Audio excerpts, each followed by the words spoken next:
Stand back!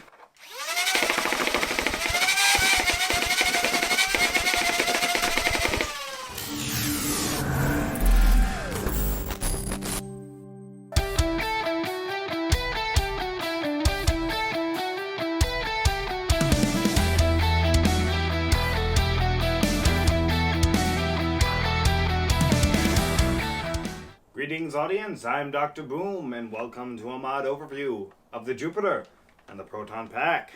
Now the Jupiter is a 3D printed flywheel rival blaster that takes stick mags, and it was designed by Loadouts and Tariq. I picked myself up a build-it-yourself kit, and assembly wasn't too troublesome, although I did have a bit of trouble fitting all the wiring into the handle. But I will say that the build video instructions by Loadouts was quite lovely and easily followable. As far as comfort goes, it has a good comfortable grip with very snappy triggers. The micro switches respond well as long as you don't get your wiring in the way. And I found from using this loadout I get about 3 to 4 bursts depending on how good of a trigger control and how many zombies decide to pop out of me at a moment's notice. If you catch me by surprise, you're getting the whole mag. One of the more difficult things of running this blaster while fighting zombies is what to do with your mags. I personally like to ditch my mags. However, when you're running over a large area, finding them later might be a little tricky, so finding a way to safely store them on you without them falling out while you're running for your life from zombies can be a little tricky. However, when you're entering the battlefield against other humans, I do find it quite easy to just drop the bag on the field and be able to come back for it while retrieving my ammo. Now let's discuss my favorite new addition to my armory, the Proton pack. The Proton pack, I bought it from Out of Darts as another build-it-yourself kit, and I must say this was extremely easy to put together. The custom Arduino on the inside makes it super simple to line everything up and get everything where you need to be. No trouble with wiring at all. During the assembly, I only ran into one issue where the support material hadn't been removed off of one of the pieces, so when I was trying to fit it on, it wasn't fitting. Come to find out there was a piece of support material that I had to remove, which surprised me. But other than that, it was perfectly fine. One thing I will say is make sure your hose is the right length. Mine was a little bit too long originally, so I had a bit more dip than I would have liked. And I do think that did cause a bit of inefficiency with my firing. Sometimes the hose had a bit of a problem getting the balls up to the top when it had to dip too low. That's just been my experience though. Now one thing that I think would have been nice would have been some kind of slots or something for straps. That way I didn't have to shove this into a backpack, which we'll get into later. Because it's such a gorgeous looking design that it's such a shame that you have to shove it into a backpack. And the only way to show it off would be in a clear backpack, which I'm not necessarily sure I want to do that in sunlight. Another thing I wish this blaster did have is an on-off switch. For you see, Out of Darts put a safety design in here to keep you from destroying your lipos. So if your Proton pack is sitting for too long, it starts to beep. Which, if you're in games which have longer periods or longer fields, or if you're slaying zombies hiding in the dark, and all of a sudden your blaster starts beeping, it can be a bit of a problem. And the only way to stop the beeping is to either rev your flywheels, which again, noise alerting the zombies, or to unplug your lipo. During battles against humans, I found it very easy just throughout the day while waiting for the next battle to just press the rev trigger quickly, and that would stop the beeping. However, if I'm hiding from zombies, noise is the last thing I want to have to deal with. However, that does not affect the blaster's performance at all, it's just a minor inconvenience. Out of Darts does also offer multiple attachments for multiple different blasters. This Proton pack can be used with more than just your Jupiter. There are many options for pretty much whatever rival blaster you want to run.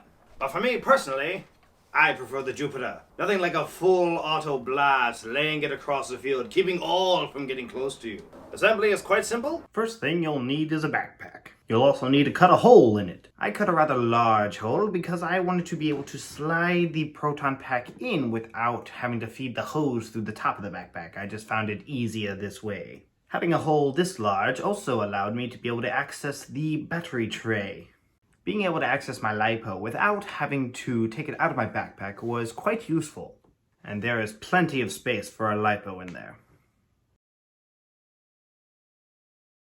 Accessing the container is just as simple as unzipping the top, unscrewing the lid, and pouring.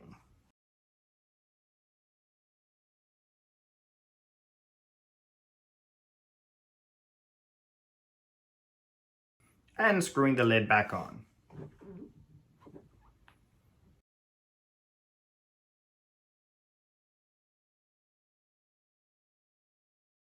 Now to attach your Jupiter. Start by removing its original battery door and sliding on the attachment piece.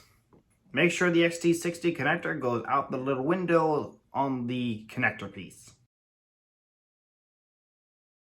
Then it's a simple matter of connecting the XTCs and pushing them back into the slot to keep them from being exposed.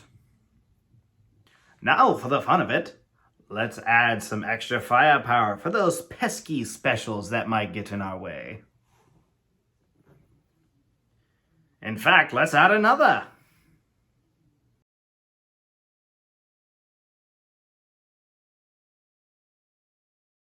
I highly advise storing your extra bits in the pocket of your backpack.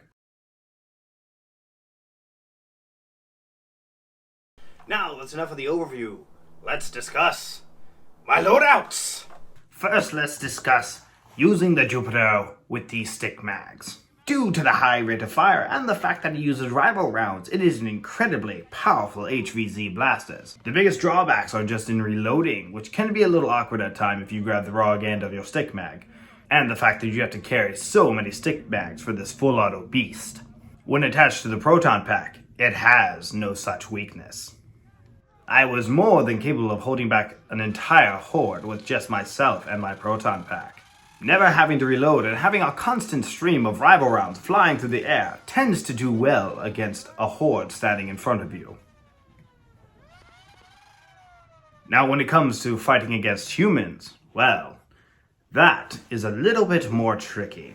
Whether you're using stick mags or the Proton pack, the important thing is to get cover. Most half-darts will outrange your rival rounds. However, you will be quite indispensable in holding locations and laying down suppressive fire. Not to mention, if there's plenty of cover on the field, you can be quite the useful weapon against your enemies. Being able to lay down a constant stream of rival rounds brings such a smile to my face. It's impossible not to experience joy while firing a Proton pack through a Jupiter. Most of my rounds make it between the 50 to 60 foot range. However, a few fall short and a few fire rather far. I had a couple fly as far as 70 feet, which was quite surprising. But again, I also had a few that landed as short as 30 feet. The Jupiter's FPS is only between 70 and 110, which is a rather large range, but that's what happens when you're firing a full auto blaster. It's hard to get that single shot out at a time. Now let's discuss my final thoughts on the blaster as a whole. I do think this blaster is well worth the price that it cost me. Even when playing against foes much stronger than myself, I did find myself to have a bit of an edge competing against them if I could hold up in the right stronghold. So to all of you wishing to slay the zombie horde, I can recommend no blaster better than the Jupiter and the Proton pack. To battle, my friends! Thank you all for watching. This video is more kind of styled to be geared towards my HVZ loadouts, which if you guys like it, I definitely would love to do it again. I had a lot of fun. I go to UMBC HVZ on quite a few Thursday nights, and I slay zombies as Dr. Boom. So if you like it, or if you didn't, let me know. I'm really curious. Also, let me know what you think of the Jupiter and the Proton pack. I've had a lot of fun using it. It is definitely one of my favorite blasters that I've been using lately, and I will be continuing to use it well into the next season of Maryland Nerf Herders. So if you guys would like to help support the channel and be one of these lovelies over here, you can always go visit my Patreon. I've got, some quirks, some specials. We've got some Christmas stickers that are going to be coming for December, so I got to get those up. I should have those ready by the next video, so keep an eye out. And if you don't want to do that, you can always support the channel by hitting the like, leaving a comment, subscribing, and hitting that bell. Once again, thank you all for watching. I've been Boomstick, and I'm out.